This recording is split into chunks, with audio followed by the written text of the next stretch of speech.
thinking that, yeah. So actually what I'd love to do is, can we just tilt this table a little bit this way? And you all move up, and we're going to tilt it a little bit this way. It's like a V. Okay. So that'll be like a V, so that I can talk to you all. Like in a circle. So good morning. Good morning. Thanks for being here, for being on time, and for being ready to jump right into looking at what is it going to take to be effective in your role as Policy Council members and as leaders. My name is Weta Vendries. It's so good to see all these familiar faces. Do any of you remember me from last time? Yes. Wonderful. Well, today's topic is building positive relationships. And how many of you would agree that building positive relationships is critical to your role as Policy Council member? Absolutely. Why so? Why is it important to build and maintain relationships? What are your thoughts? You don't want to walk around with an attitude all the time, and every time you see somebody, you got to go the other way. It's unprofessional. Right, so when you don't have a good relationship, there's discord, right? And then you're trying to avoid someone. Yeah. And that certainly doesn't help you to communicate with them or problem solve with them if you're avoiding them. Yes, Right. thank you. Yeah, so I was going to piggyback on what you said. If you have a positive, long-lasting relationship, then it's better when you're trying to make decisions. You're able to compromise better. Mm-hmm. So it works out. Yeah. Yeah, so when you have a good relationship with someone, you're able to compromise as need be, because we can't always get exactly what we want, right? But then we know if we have a relationship, we're going to give and take, and we'll both feel hopefully satisfied. Yes? It also helps when you have a positive relationship to network. Mm-hmm. Yeah. When you're networking, you're able to give information out to someone else to help anything, like if a center needs something, you're able to give them information on how to go about it. Right. And so much of what we do is giving and receiving information, right? So just a couple of other things, we gain respect when we build relationships, right? We get commitment from other people when we have strong relationships. And, it also gives us a chance to demonstrate our leadership when we're able to build relationships. So this workshop is not just about building relationships, but it's also about communication, and that being a foundational skill to be able to build effective relationships. So I'm going to just give us an opportunity just to introduce ourselves to each other. And so what I would like you to do is do your elevator speech, if you will. 30 seconds or less, though. Just give us your name, a little bit about the area that you're with and your role. But I want you to tell me, what is one thing that you do that helps you to build or maintain relationships? So I want you to think about, what do I do to build relationships with other people? Whether you have one and you're maintaining it, or whether you don't know somebody, how do you build a relationship from start? Okay? So who would like to start? Thank you. So I'm Sarah, Sarah Kitson. I know most of you guys. I'm the area rep for the Upper West Side, which includes Bloomingdale, Goddard, and Harlem Children's Zone. And one of the many things that I do to build and maintain relationship, I always make sure that when I come in, I make a point to greet each person individually with a smile, because if you're greeting them and you're kind of grumpy, they tend to be like, okay, yeah, and move on. But if you greet them with a smile, maybe a little peck on the cheek, then that tends to open up a way for you to, communicate, some conversation. Perfect. Thank you. Sarah? Yes. Thank you, Sarah. Someone else? Yes, good morning. My name is Miguel Walters. I'm from the Upper East Side. Some of the things that I guess I do to build or even to open up a line of communication is I try to maintain a sense of openness that allows, or it gives people, I hope, the sense that they feel that they can talk to me, that they can come to me, and I guess I do it with a smile and a good morning or a good afternoon. it tends to help. Mm-hmm. Yeah. Okay, so making people feel comfortable, Comfortable, yeah. right, to come to you. So I want us to start, as we're listening to what people say they do, I want you to think about exactly what are the actions required. So he says he makes people feel comfortable. But how do you do that? How do you make people feel comfortable? Because I want us to start to be intentional in building relationships. Sometimes we just do things, it's our way, it's our natural way of being. But if you can become intentional with what you're doing and saying, okay, I'm going to try and build relationships with this person by doing a certain something, being mindful of it, you'll be much more capable and effective in doing it. Okay? So thank you. And your name again? Miguel. Miguel. Yes. Okay. Let's go around. Hi, good morning. My name is Jennifer. I'm from the Lower East Side, and my agency is Henry Street. Something I do to keep communication open and build positive relationships is I try to get everyone to answer like open-ended questions, so that way they can talk a little bit more about themselves, and at the same time we keep the task at hand, right there. But when you ask someone personal questions, they're more willing to talk to you than if you're just asking what you're trying to work on.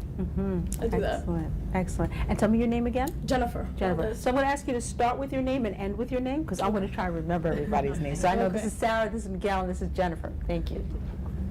Hello, everybody. Good morning, first of all. My name is Pascuala Natalia. I prefer Natalia than Pascuala. I don't know, it's Okay, better. Natalia. I represent the East Harlem. And one of the things that I do with the parents, and like my colleague said right here, Sarah, right? She said that she greets people with a smile. I greet them with a smile every single morning, and I try to ask them like, how's your day? We do a lot of workshops in my school. So what I try to do is get every parent engaged and make it fun, make it interesting, and then I'm always the one that gets them motivated to go and attend these workshops, and I explain to them how important it is to be involved in education of the kids, and that's how we start engaging with the people and getting them to come to more meetings or our reunion. We try to do like sort of events for the school in order for the parents to be more involved and engaged. And not only that, we also give them valuable, important information. We go outside and we'll bring somebody from the outside to give them like workshops on like woman, relationship, man, or kids. Sometimes we get parenting classes. We outreach from the outside and we give them parenting classes. So I'm very engaged in like whatever parents needs. So that's how you open up more like a sense of what are the needs. How do you engage more in a relationship? They open more to you, so they'll come to you and ask you like, do you know if I could get help in some other way? Or they come to you and they reach out to you. Yeah. Natalia, you said a lot there, right? So in providing workshops and training, you become a resource, right? People can come to you, they know that they can get information from you, then you make it like fun.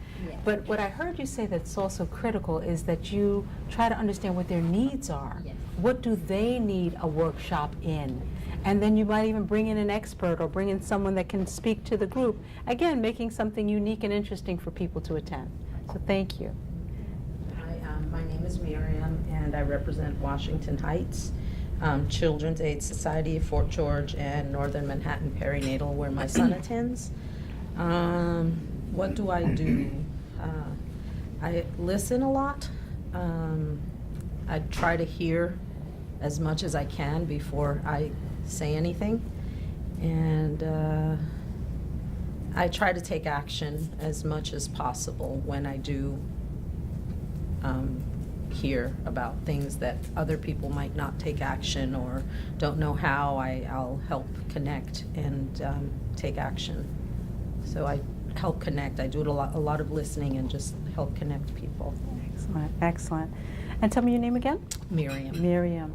So listening is so important, and we're going to spend a lot of time talking about the skill of listening, active listening, paraphrasing, and how important it is to building relationships, and then helping other people connect. Networking on another level is to, networking, meeting people yourself, but then helping certain people meet other people that need to know each other, that you think there's a benefit. So thank you for that, Miriam. Wonderful. Next. Good morning, Kim Clinton. I'm from the Upper West Side. I'm affiliated with Community Life. And my thing is planning. I like to plan, and that's basically my thing. I like to plan. I like to meet people. I like to talk, see what their interests are, if we have anything in common. If not, try to get into what they're into, try to get them into what I'm into, so that we can have, because a lot of parents don't have things to do besides their kids. So that's how, so building relationships for you has to do with planning things that people want to be a part of. Right? And then you build relationships through the planning. Excellent. Right. Thank you. Kim. Okay. Hi, I'm Latoya Williams, and I represent South Jamaica Center. One of the things I do, I'm all over the place. I basically help networking. If there's a parent in the site that needs help, and I know of something like, say, mental health, I can give them resources. I also work hand in hand with like the office staff. I'm all over. They need me, I'm there.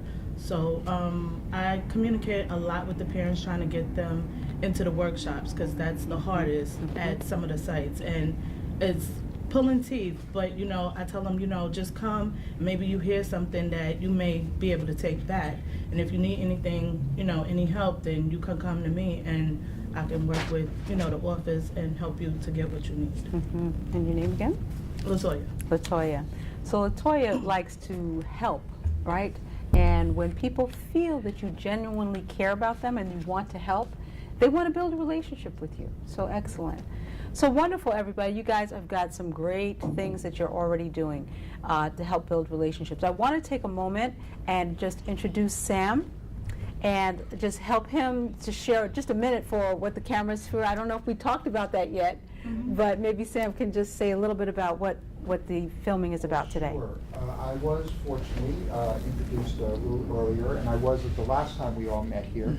I've been asked to do a piece on the Policy Council and to sort of capture the experience of becoming a member of the Policy Council and the meaning that has for people and the benefits that has. And then what you're giving back as members of the Policy Council. So I'm trying to capture a lot of things, so that's why you're starting to see me around. One thing that does mean is that we're going to get a camera sort of, in your face a bit, but that's the only way to do it. So please, if you have a problem, if you're not comfortable, let me know, and we'll find a place where you're out of the picture, and that's fine. But we appreciate your being in the picture, because you are going to inspire future parents, and we're asking your indulgence as we sometimes get in your way of your view. Like we may want to film you not just from the side, but from the front, and I mean blocking Miguel's view. But if you can all sort of put up for a while, I think it's for a greater good. Okay. So thank you. Perfect. Okay, great. So in today's workshop, and we'll be together for about 40 minutes now, we're going to look at 3 things. One is I'm going to share with you 3 things that you can do to build relationships that I guarantee you, if you could do at least 2 of them, you will be well on your way to building really strong, positive relationships. The other thing I want to talk about is communication, that being a critical aspect of building relationships. We're going to look at the verbals and nonverbals associated with effective communication. We're also going to look at a skill called paraphrasing. How many of you are familiar with it? Awesome. We are going to practice that skill. We're going to get feedback on that skill, because again, it is one of the most imperative aspects of being a leader, and as well as being a person who people want to come to and are drawn to and want to build relationships with. And then we're going to spend hopefully a couple of minutes thinking about what all this means and how we can apply it to our daily lives. Okay? So good. So let's now talk about what are these 3 things. Jump right in here. 3 things that you can take to build strong, positive relationships. The first one somebody talked about already.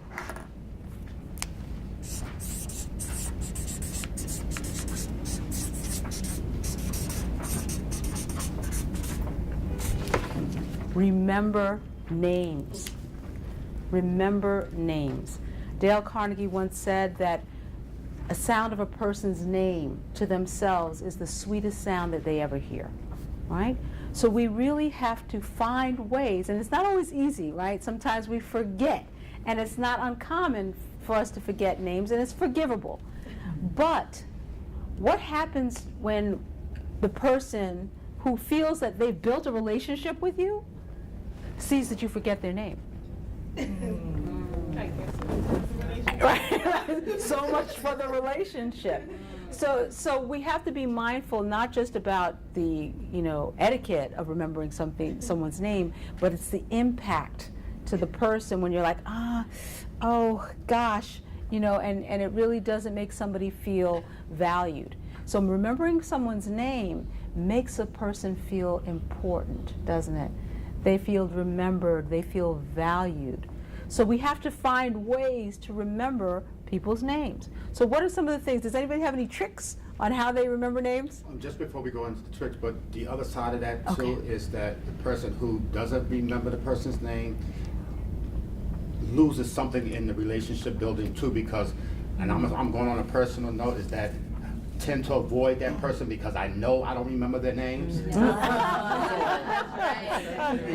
I'll go across the street because I was like, I know I don't know that child's name. Oh gosh. I don't want her to, so it loses something on both sides of there. Miguel, you're making such an important point. I didn't even really think a lot about it, but it's true. Because then we feel embarrassed because we don't remember. We don't want them to think that we didn't remember. Then we get really clever and creative on how we can get around remembering, right? But there are a lot of like little clever tricks and ways that people use to remember names. Does anybody have one for themselves that works for you? Me, I'm a visual learner, so if I write your name down, then I'll remember it forever. But if you tell me sometimes, it's like, yeah, it just flows out the next year. Yes. So that's why I tend to ask people to write their names down for me, or I'll take their number and then I'll remember that one. Yeah. So the act of writing, right, commits things sometimes more to memory. That's why we often take notes in a classroom setting, right? Because we're trying to retain information. Anybody else have a way of remembering names?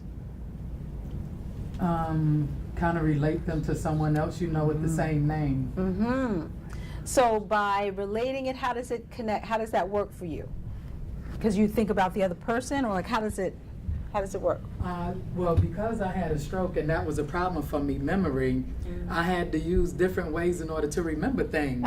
And I write down a lot, but with people's names, and I tell them next time I'm going to ask you your name again, so don't be offended. I'll let them know up front that I'm not going to remember their name. Okay. Well, at least you're being upfront, right? And you're letting people know, please forgive me. It's almost like say, please forgive me for not remembering your name. Okay. Anybody else have a little trick that they do to remember names? The trick that I use, and again, when you're in a position where you're doing a lot of networking and you're meeting a lot of people, you have to have some method for remembering people's names. Obviously, if you ask for a business card, that always helps because they have them in it, but your parents might not have business cards to give, right? So what I do is, and I do this mentally, I don't do it out loud unless I'm alone, I use the person's name in a sentence 3 times in my mind. So I might say with Miguel, I'm trying to remember his name. I might say, Miguel is wearing a white shirt.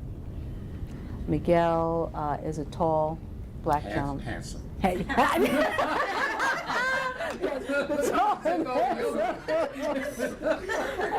I might say Miguel is a policy council member. In my mind, I say those 3 things shortly after meeting him, or within the hour, so to say, and I don't forget. for me, and it works for a lot of people, when you say a name to yourself 3 times in a sentence, and it doesn't have to be, you know, anything profound, you know, he's got on a red shirt, he's wearing sneakers, she or he has a daughter, you know, whatever, goes to this school, I met them on this street, whatever it is, 3 times in your mind, and you'll remember that person's name. So try it. Try it. There's a lot of different, like, little quick things. Some people use something mnemonic, so the first name is Miguel. I might say, Marvelous Miguel, you know, and sometimes that can, you know, again, adding an adjective to the name as a way of helping you to remember. But remembering names is important. It's unacceptable not to remember someone's name. The one that I've heard that so many times where they start engaging with you, and for every such word they said, so your name, and they'll repeat your name like, I don't know how many times. And Yes. Natalie, very good observation, because you can do it verbally. You can say, I could just, you know, say the name. I might say, Sarah, what a lovely, lovely earrings you have on today. You know, and I might say something to the group, Sarah said. Those, just 3 times, however you want to do it, it will connect you to the person's name. Okay? Great. So let's now move on to the second thing that you can do. This one is not always as easy as the first, because this is the easiest one, I think. But I'm going to write it down for us.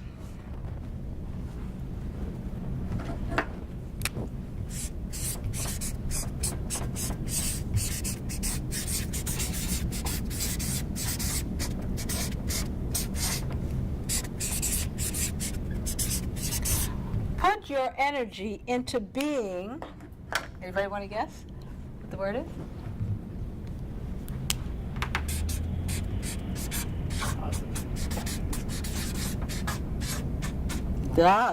Is this a typo in here?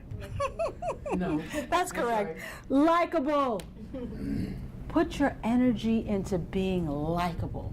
Now, not everybody wants to be friends with everybody, right? And certain people maybe you don't really want to associate with a lot, but you have to be mindful of being likable, right? So how are people likable? One way is smiling, right? That's a very simple way of being likable, is to smile. Having a positive attitude makes you likable. Anything else that you can think of that makes someone like you or likable? Greeting people. Greeting people, right? Just a warm hello, and making it a point of saying hello, even if you don't feel like saying hello because you're in a bad mood or not having a great morning. Saying hello. What other things do you do to be likable? Sit with them. Mm-hmm. Being helpful. Being helpful, right? Sit with somebody, you know, take some time to get to know them, right? Anything else that you can think of that helps you to be likable? Talk about that person. Talk about them? Like, for Something example, good. no, like if you're with them, instead of you being the center of the conversation, you can make it about them. For So let them show interest in the other person, right? Excellent. How about just being warm, right? Being warm. And that's something you can do mindfully, consciously. Sometimes, again, it could just be in your demeanor. It can be in your tone, you know, but to be warm and supportive, right? Being generous with your time, taking the time to